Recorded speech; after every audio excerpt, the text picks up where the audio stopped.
सातवीं के बच्चों, आज हम इस वीडियो में 9वां पाठ कृषि, इसका स्वाध्याय का लेखन जो है, स्वाध्याय में जो प्रश्न दिए हुए हैं उनके उत्तर किस प्रकार से लिखना है वो हम देखेंगे। इसमें जो पर्याय वाले प्रश्न हैं उनका भी मैं आपको लिखने का तरीका बताऊंगी, और उसके साथ ही साथ इसके जो प्रश्नोत्तर हैं, ज़्यादातर सारे ही प्रश्न संक्षेप में हैं, तो उनके प्रश्नों का उत्तर किस प्रकार से लिखना है वो मैं बताऊंगी। इस पाठ का स्पष्टीकरण वीडियो ऑलरेडी मैं पहले ही आपको भेज चुकी हूँ। तो हम सीधे अब चलेंगे स्वाध्याय की ओर। यहाँ देखिए, इसके स्वाध्याय में पहला प्रश्न जो है वो है, निम्न कथनों के लिए उचित विकल्प चुनो। इसमें आपको 1, 2, 3, 4 प्रश्न दिए हुए हैं और इन सभी के विकल्प दिए हुए हैं। आपको विकल्प चुनना है। मैं प्रश्न पढ़ूंगी और फिर कौन सा सही विकल्प है वो आपको मैं बताऊंगी। तो जैसे पहला प्रश्न है, फसलों की अदला बदली इस कृषि प्रकार में की जाती है। इसके आपको 4 पर्याय दिए हैं: गहन कृषि, व्यापारिक कृषि, बागानी कृषि और फलोद्यान कृषि। और इस प्रश्न का उत्तर है गहन कृषि। लेकिन इसका उत्तर आप कैसे लिखेंगे? पहले आपको पूरा प्रश्न लिखना है, उसके बाद ये चारों ऑप्शन लिखने हैं, फिर उसके नीचे आपको उत्तर लिखना है और उत्तर में आप लिखेंगे गहन कृषि। अब प्रश्न लिखा आपने, ऑप्शंस लिखे आपने, उसके बाद उत्तर लिखा आपने, और फिर तब जाके आपका ये काम पूरा होगा। फिर आपको एक लाइन छोड़नी है और फिर ये दूसरा प्रश्न लिखना है। दूसरा प्रश्न है, कृषि के लिए निम्न में से उचित विकल्प दो। देखो, कृषि के लिए क्या केवल जुताई करनी पड़ती है, प्राणियों, औजारों, यंत्रों और मनुष्य बल का उपयोग करना पड़ता है, या केवल मनुष्य बल का उपयोग करना पड़ता है, या केवल उपज लेना होता है? तो ये तो सीधी सी बात है। कृषि में केवल जुताई कर दोगे और बाकी काम नहीं करोगे तो उससे तो खेती हो नहीं जाएगी। उसी तरह से सिर्फ मनुष्य बल लगेगा तो भी खेती नहीं होगी। यंत्र नहीं हो, औजार नहीं हो, सिर्फ मनुष्य का बल किस काम का, और प्राणी नहीं हो, जैसे खेतों में हल चलाने के लिए प्राणी की ज़रूरत है, या अगर प्राणी नहीं उपयोग में लाना है तो यंत्रों की आवश्यकता पड़ेगी आपको। और फिर है अंत है केवल उपज लेना। केवल उपज, ये बारीकी की प्रक्रिया किए बिना खेती में से उपज कैसे होगी? तो ये इस तरह से आप तर्क लगा के आपको विकल्प चुनने होते हैं। तो इस तरह से देखा जाए तो हमारा जो दूसरा विकल्प है ये इसका उत्तर होगा, प्राणियों, औजारों, यंत्रों और मनुष्य बल का उपयोग करना। अब इस प्रश्न को आप कैसे लिखेंगे? दूसरा प्रश्न पहले लिखिए आप, उसके बाद ये चारों विकल्प लिखिए आप, उसके बाद उत्तर लिखिए। उत्तर में आप ये उत्तर लिखिए, प्राणियों, औजारों, यंत्रों और मनुष्य बल का उपयोग करना। उसके बाद फिर एक लाइन छोड़िए और फिर आप तीसरा प्रश्न लिखिए, भारत में कृषि का विकास हुआ क्योंकि भारत में कृषि के 2 मौसम होते हैं, अधिकांश लोग कृषि पर निर्भर हैं, भारत में पारंपरिक कृषि की जाती है, या भारत में जलवायु, मृदा, जल आदि अनुकूल घटकों की उपलब्धता है। तो देखो, खेती के लिए कृषि वहीं फलती फूलती है जहाँ जलवायु, मृदा, जल आदि घटकों की उपलब्धता होती है। तो हमारा ये जो ई है ये इसका प्रॉपर उत्तर है। तो आपको क्या करना है? फिर से प्रश्न लिखना है, चारों विकल्प लिखने हैं और फिर उसके नीचे उसका उत्तर लिख देना है। उत्तर में आपको ये लिखना है, भारत में जलवायु, मृदा, जल आदि अनुकूल घटकों की उपलब्धता है। यहाँ पे आपका ये उत्तर पूरा हो जाएगा। फिर एक लाइन छोड़ना है, फिर आपको चौथा प्रश्न लिखना है, भारत में कृषि के अंतर्गत आधुनिक पद्धति और तकनीकी का उपयोग करना आवश्यक है। इसके भी 4 विकल्प हैं। इसका अ है, उन्नत बीजों के कारखाने हैं, रासायनिक खाद निर्मित के उद्योग हैं, जनसंख्या में वृद्धि और उद्योग कृषि पर आधारित हैं, या चौथा है, आधुनिक साधन एवं यंत्र उपलब्ध हैं। तो देखो, भारत में कृषि के अंतर्गत आधुनिक पद्धति और तकनीकी का उपयोग करना आवश्यक है क्योंकि जनसंख्या में वृद्धि और उद्योग जो है वो कृषि पर आधारित है। ये इसका सटीक उत्तर है। तो इस तरह से ये चारों पर, यहाँ पे भी आपको पहले प्रश्न लिखना है, फिर ये चारों पर्याय लिखने हैं, उसके बाद आपको उत्तर लिखना है। उत्तर में आपको ये डालना है, जनसंख्या में वृद्धि और उद्योग कृषि पर आधारित हैं, ये आपको लिखना है। यहाँ आपका उत्तर पूरा हो जाएगा। फिर एक लाइन छोड़ के फिर आपको ये प्रश्न नंबर 2, ये मुख्य प्रश्न है, निम्न प्रश्नों के उत्तर संक्षेप में लिखो। अब देखिए, इसमें से कई प्रश्न जो हैं उनका किताब में प्रॉपर आपको कहीं मिलेगा नहीं। किताब में इसके प्रश्न उत्तर जो हैं, क्योंकि सिंचाई का अलग से कहीं इसमें दिया हुआ नहीं है वह स्पष्टीकरण। तो ये आपने जो भी पढ़ा है अब तक उसके नॉलेज के आधार पे आपको इनके उत्तर लिखने हैं। तो इसमें मैंने इनके उत्तर लिखे हुए हैं कॉपी में, और मैं अभी आपको वो बताऊंगी कि किस प्रकार लिखना है। और ये सब बड़े प्रश्न उत्तर हैं, मतलब कम से कम 7-8 लाइन के प्रश्नोत्तर हैं। तो हर प्रश्न का उत्तर, क्योंकि ये संक्षेप में उत्तर हैं तो इनका उत्तर ही लगभग 8 से 10 पंक्तियों में आता है। पहला प्रश्न है, कृषि के लिए जल सिंचाई का महत्व स्पष्ट करो। देखो, इसका मैंने यहाँ पर, अब आपको इसको कॉपी में कैसे लिखना है, पहले आप ये मेन प्रश्न लिखेंगे, उसके बाद ये आप उपप्रश्न लिखेंगे और फिर उस उपप्रश्न का उत्तर किस प्रकार से लिखना है। देखो यहाँ मैंने ये लिख के बताया हुआ है, कृषि के लिए जल सिंचाई का महत्व स्पष्ट करो। इसका उत्तर है, इसका पहला पॉइंट वाइज मैंने उत्तर लिखा हुआ है। पहला पॉइंट है, भारत में होने वाली वर्षा मानसूनी और अनियमित स्वरूप की है। इसका दूसरा पॉइंट है, कृषि के लिए नियमित जलापूर्ति आवश्यक है। तीसरा पॉइंट है, कृषि के लिए जहां पानी की आवश्यकता की पूर्ति वर्षा के पानी से नहीं हो सकती, वहां कृत्रिम विधि से जल की पूर्ति की जाती है। इसका तीसरा पॉइंट है, भूजल अथवा नदियों पर बांध बनाकर वर्षा के जल को संचित किया जाता है। ये चौथा पॉइंट था। पांचवा पॉइंट है, भूजल को, भूजल मतलब जो बारिश का पानी ज़मीन के अंदर चला जाता है उसको भूजल कहते हैं। भूजल को नलकूप, नलकूप यानी हैंडपम्प जिसे हम कहते हैं, भूजल को नलकूप, कुएं या हौद खोद कर प्राप्त किया जाता है। छठवां है, नदियों पर बांध बनाकर संचित वर्षा जल को नहरों के द्वारा कृषि क्षेत्रों तक लाकर सिंचाई की जाती है। और इसका जो अंतिम है, सातवां है पॉइंट, वो है सिंचाई के लिए फुहार सिंचन, टपक सिंचन आदि तकनीकों का उपयोग किया जाता है। और इस प्रकार कृषि के लिए जल सिंचाई अत्यंत महत्वपूर्ण है। बस यहाँ आपका उत्तर संपन्न हो रहा है, मैंने यहीं पर इसको फिनिश कर दिया। तो इस तरह से आपको इस 7 पॉइंट में ये उत्तर आपको लिखना है।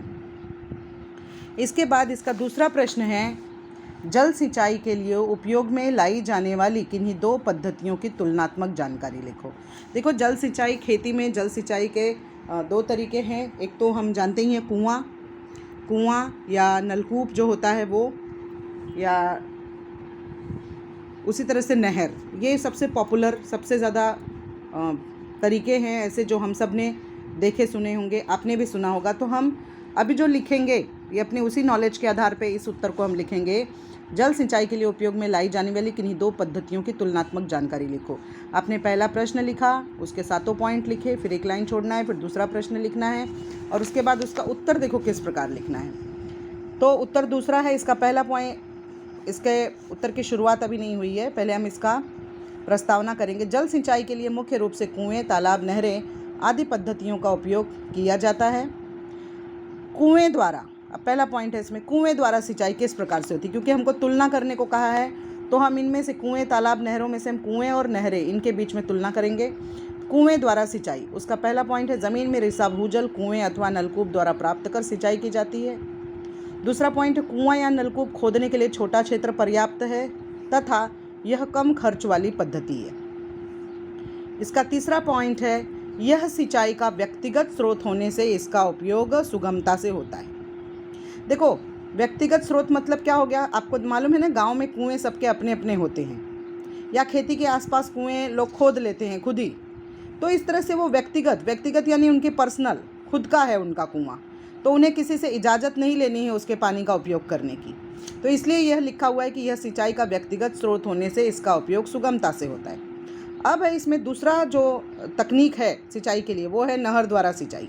अब नहर जो होती है वो कैसे, नदियों पर बांध बनाकर वर्षा का जल संचित किया जाता है और इससे परिसर में नहरों, एक्चुअली ये इससे गलत लिखा हुआ है, इसे परिसर में नहरों द्वारा, या नहीं सही है, इससे परिसर में नहरों द्वारा सिंचाई की जाती है। तो नदियों पर बांध बना करके और फिर नहरों का निर्माण करके और उसके द्वारा फिर सिंचाई की जाती है परिसर में। अब इसके बाद है, बांध बनाने के लिए बड़े क्षेत्र की, अब देखो नदी जो होती है उस पर जो बांध होता है उसके लिए बड़े क्षेत्र की आवश्यकता होती है और बांध बनाना यह काम भी बड़ा खर्चीला होता है। तो यहाँ दूसरा पॉइंट है, बांध बनाने के लिए बड़े क्षेत्र की आवश्यकता होती है और यह पद्धति अधिक खर्चीली है। इसके बाद इसका तीसरा पॉइंट है, यह सार्वजनिक सिंचाई स्रोत है इसलिए इसका उपयोग सुगमता से नहीं किया जा सकता। सार्वजनिक सिंचाई स्रोत का मतलब ये हुआ कि उस इलाके में जहाँ बांध है या ये जहाँ नहर निकली हुई है उस पूरे क्षेत्र में एक साथ ही नहर में पानी छोड़ा जाता है और उसी समय पे सब लोग सिंचाई करते हैं अपने अपने खेतों में। तो ये आपकी मर्ज़ी की बात नहीं रहती है, उस क्षेत्र में जैसी आवश्यकता होती है उसी हिसाब से नहरों में पानी छोड़ा जाता है। तो इसीलिए यह सार्वजनिक सिंचाई स्रोत है, व्यक्तिगत नहीं है, और इसलिए इसका उपयोग सुगमता से नहीं किया जा सकता, अपने मन से नहीं किया जा सकता है। तो इस तरह से यहाँ पे जल सिंचाई के लिए मुख्य दो रूप से जो दो सिंचाई के स्रोत हैं, कुएं द्वारा और नहरों द्वारा, इसका मैंने आपको लेखन करके दिखाया हुआ है। इसी तरह से आप इसको लिख डालिएगा। और थोड़ा सा इसको मैं स्पष्ट भी करते जा रही हूँ, ठीक है, क्योंकि ये जो पॉइंट वाइज हमारे बुक में नहीं था ये, इसलिए मैं थोड़ा सा इसको स्पष्ट भी कर रही हूँ। लेकिन लिखना किस तरह से है ये मैंने पॉइंट वाइज पूरा लिखा हुआ है, तो आप अपनी कॉपी में जब उत्तर लिखिएगा तो इसी तरह से लिखिएगा। अब इसके बाद हम अगला प्रश्न देखते हैं। कृषि के प्रमुख प्रकार बताओ और गहन कृषि एवं विस्तृत कृषि की निर्वाह कृषि और व्यापारिक कृषि। निर्वाह कृषि में दो प्रकार हैं, स्थलांतरित कृषि और गहन कृषि। व्यापारिक कृषि के प्रकार हैं विस्तृत कृषि, बागानी कृषि, मंडी बागानी कृषि, फलोद्यान कृषि। उसके नीचे आपको गहन कृषि ये पॉइंट डालना है और फिर लिखना है। पहला पॉइंट, कम से कम क्षेत्र में अधिक से अधिक उत्पादन प्राप्त करने की पद्धति को गहन कृषि कहा जाता है।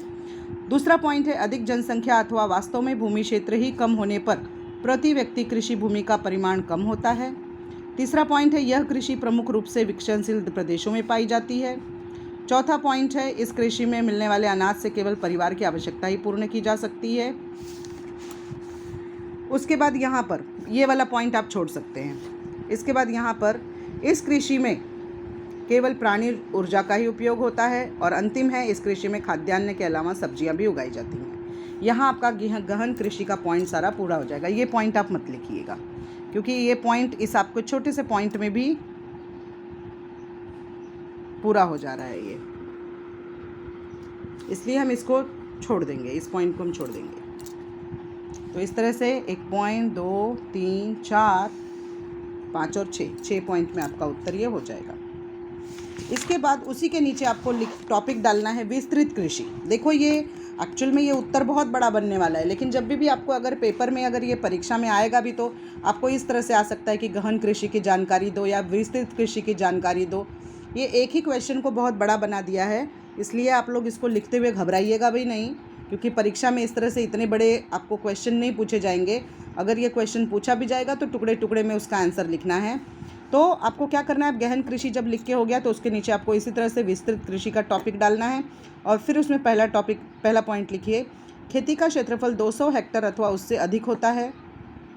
दूसरा है, खेती का क्षेत्र विस्तृत एवं जनसंख्या विरल होने के कारण यह खेती यंत्रों की सहायता से की जाती है, जैसे जुताई के लिए ट्रैक्टर, कटाई के लिए दवनी यंत्र, कीटनाशकों के छिड़काव के लिए हेलीकॉप्टर अथवा हवाई जहाज़ का उपयोग किया जाता है। तीसरा पॉइंट है, एकल फसल पद्धति इस कृषि की विशेषता है, जैसे गेहूं अथवा मकई की फसलें, इसके अलावा बार्ली, ओट, सोयाबीन की फसलें भी कुछ मात्रा में ली जाती हैं। फिर है, इस कृषि के लिए बहुत बड़ी पूंजी लगानी पड़ती है, जैसे खाद, कीटनाशक एवं यंत्रों की खरीदारी, गोदाम, यातायात आदि के लिए बड़े पैमाने पर पूंजी लगती है। फिर उसके बाद का पॉइंट है, सूखा कीटकों का आक्रमण, जैसे टिड्डी दल का आक्रमण, इसी तरह बाजार भाव से होने वाला उतार चढ़ाव जैसी समस्याएं इस कृषि से जुड़ी होती हैं। और इसका अंतिम पॉइंट है, समशीतोष्ण घास के प्रदेशों में इस प्रकार की खेती की जाती है। तो ये आप में देखो 1 2 3 4 5 6 पॉइंट में आपका उत्तर ये बुक में है। आप इसी में से देख करके अच्छी तरह से लिख लीजिएगा पॉइंट वाइज, और पॉइंट एक के बाद में एक ही लगाइएगा जैसे मैंने आपको बताया है। इसके बाद चौथा प्रश्न देखिए, बागानी कृषि की विशेषताएं लिखिए। तो यहाँ उसी के नीचे आपका बागानी कृषि है। अब बागानी कृषि है तो ये बहुत बड़ा टॉपिक है, इसमें से कुछ चीज़ें मैं छांटूंगी अभी और आपको बताती हूँ इसका लेखन आप कैसे करना। सबसे पहले आप प्रश्न लिखना, प्रश्न के बाद आप इसके पहला पॉइंट में लिखना, इसके उत्तर के स्वरूप में पहला पॉइंट लिखना, इस कृषि का क्षेत्रफल 40 हेक्टेयर अथवा उससे अधिक होता है। दूसरा है, कृषि का क्षेत्र पर्वतीय ढलान पर होने के कारण यंत्रों का उपयोग अधिकांशतः नहीं किया जा सकता, अतः इस कृषि में स्थानीय मानवाश्रम का ही अधिक महत्व होता है। तीसरा पॉइंट है, प्रदेश की भौगोलिक स्थिति जिस फसल के लिए पोषक होती है वही फसल बोई जाती है, यह एकल फसल कृषि पद्धति है। अगला पॉइंट है, इस कृषि में खाद्यान्न का उत्पादन नहीं होता, केवल व्यापारिक फसलों का ही उत्पादन किया जाता है, जैसे चाय, रबड़, कॉफ़ी, नारियल, कोको, मसाले के पदार्थ आदि। इसके बाद ये पॉइंट आप छोड़ सकते हैं। और यहाँ पे ये वाला पॉइंट आपको लिखना है। दीर्घकालिक फसलें, वैज्ञानिक पद्धति का उपयोग, निर्यातक्षम उत्पादन, प्रक्रिया उद्योग आदि कारणों से इस कृषि के लिए बड़ी मात्रा में पूंजी की आवश्यकता होती है। और अंतिम है, बागानी कृषि के विषय में भी जलवायु और मानव संसाधन, पर्यावरण की अवनति, आर्थिक और प्रबंधकीय आदि समस्याएं होती हैं। तो इसमें आपको देखो पहला पॉइंट, दूसरा पॉइंट, तीसरा, चौथा, पाँचवां और छठवां, ये पॉइंट आपको छोड़ देना है बस। बाकी ये 6 पॉइंट में उत्तर आपका हो जाएगा। उसके बाद का प्रश्न है, देखो 5वां प्रश्न आपको अपने मन से लिखना है, तो इसको मैं ड्रॉप कर रही हूँ इस प्रश्न का उत्तर, क्योंकि हर व्यक्ति के आसपास के क्षेत्र की जो फसलें होती हैं वो अलग होती हैं, इसलिए ये स्वमत से दिया जाने वाला उत्तर है, अपने मन से दिया जाने वाला उत्तर है। अब हम देखेंगे 6वां प्रश्न, भारत में कृषि का स्वरूप मौसमी क्यों है और बारहोमासी कृषि करने में कौन कौन सी समस्याएं आती हैं। तो देखो इस प्रश्न का उत्तर जो है वो यहाँ पर मैंने आपको लिख के बताया हुआ है। भारत में कृषि का स्वरूप मौसमी होने का कारण, पहले तो हम इसके मौसमी स्वरूप के कारण लिखेंगे और उसके बाद उसकी समस्याओं के बारे में लिखेंगे। तो भारत में कृषि का स्वरूप मौसमी होने के कारण, पहला है, भारत में वर्षा जून, जुलाई, अगस्त, सितंबर इन 4 महीनों की कालावधि में होती है। वर्षा की मात्रा में अनियमितता है। कृषि वर्षा के पानी पर निर्भर है, इस कारण भारत में कृषि का स्वरूप मौसमी है। और उसके बाद है बारहोमासी कृषि करने की समस्याएं। तो उस पहली समस्या है वर्ष भर नियमित जलापूर्ति का अभाव, दूसरा है जलवायु में अनियमितता, और तीसरा है पर्याप्त पूंजी, परिवहन, भंडारण तथा विपणन प्रबंधन उपलब्ध न होना। अब मैं थोड़ा सा इसको आपको समझा भी दूंगी इसी के साथ ही। देखिए, पर्याप्त पूंजी, कृषि में समस्या के लिए भाई अगर पूंजी नहीं होगी तो कृषि किस प्रकार से हो पाएगी। परिवहन, जो भी उपज होगी उसे एक स्थान से दूसरे स्थान तक जाने के लिए आप कैसी जगह पे आपका खेत है, शहर के करीब है, शहर से दूर है, परिवहन की समस्या भी आती। भंडारण, अनाज का अधिक उत्पादन हो गया है तो उसके भंडारण की क्या व्यवस्था है, उसके रखने की क्या व्यवस्था है ताकि वो सुरक्षित रहे। और व्यापार में विपणन प्रबंधन, मतलब विपणन प्रबंधन में देखिए भंडारण, उपज की बिक्री सब कुछ आ जाता है, परिवहन सब कुछ आता है इसमें। विपणन प्रबंधन यानी जो भी उपज किसान ने ली है उसको वो कहाँ बेचे, उसको सुरक्षित कैसे रखेगा वो, तो उसको जो देखती है संस्था वो होती है विपणन विभाग होता है। हर जगह सरकारों ने, हर राज्य सरकार जो है अपने अपने क्षेत्र में इस तरह से एक संस्था बनाती है जहाँ किसान जाके अपनी उपज को बेच सकता है, और फिर वहाँ से जो थोक व्यापारी होते हैं वो सामान को खरीद के अपने दुकानों तक लाते हैं और वहाँ से फुटकर विक्रेता फिर वो दुकान में लेके जाते हैं और बेचते हैं। तो इस तरह से अब बारहमासी कृषि करने की समस्याएं वापस मैं एक बार बताऊंगी। वर्ष भर नियमित जलापूर्ति का अभाव, आपको पता है वर्षा हमारे यहाँ सिर्फ 4 महीने के लिए होती है, वो भी नियमित नहीं होती है, उसमें निरंतरता भी नहीं होती है। तो 4 महीने के बाद की खेती फिर किस प्रकार से होगी, तो इसलिए वर्ष भर तो नियमित जलापूर्ति नहीं होती है, ये एक बहुत बड़ी समस्या है। सिंचाई का सहारा लेना पड़ता है जिसमें खर्च आता है। दूसरा है जलवायु में अनियमितता। जलवायु मतलब देखिए वर्ष भर जलवायु कह नहीं सकते हैं कि गर्मी किस प्रकार की होगी या ठंडी किस प्रकार की होगी। जलवायु में अगर किसी भी प्रकार का बड़ा परिवर्तन आता है तो उससे खेती को हमेशा नुकसान होता है। तो इसलिए जलवायु में अनियमितता ये भी एक खेती की समस्या है, इसलिए भी बारहमासी खेती करने में समस्याएं आती हैं। बारहमासी यानी 12 महीने खेती करना, उसमें क्या क्या समस्या आती है। और फिर तीसरा, जैसा कि मैंने बताया, पर्याप्त पूंजी, परिवहन, भंडारण तथा विपणन प्रबंधन ये उपलब्ध न होना। तो ये हो गया बारहमासी कृषि करने की समस्याएं, और ये हो गया जिसका स्वरूप मौसमी क्यों है। मौसमी स्वरूप खेती यानी जिस तरह का मौसम होता है उसी प्रकार की खेती भारत में होती है, तो उसके भी कारण मैंने यहाँ पे लिखे हुए हैं और फिर समस्याओं के बारे में लिखा है। तो आप ये प्रश्न आप लिखिएगा और ठीक उत्तर इसी प्रकार से पॉइंट वाइज आप लोग लिख लीजिएगा। और यहाँ पे आपका जो है प्रश्न उत्तर पूरा होता है, स्वाध्याय पूरा होता है। और उम्मीद करती हूँ कि आप लोग जो है इस वीडियो का लाभ उठाएंगे और अपना जो स्वाध्याय है अच्छी प्रकार से हल करेंगे। धन्यवाद।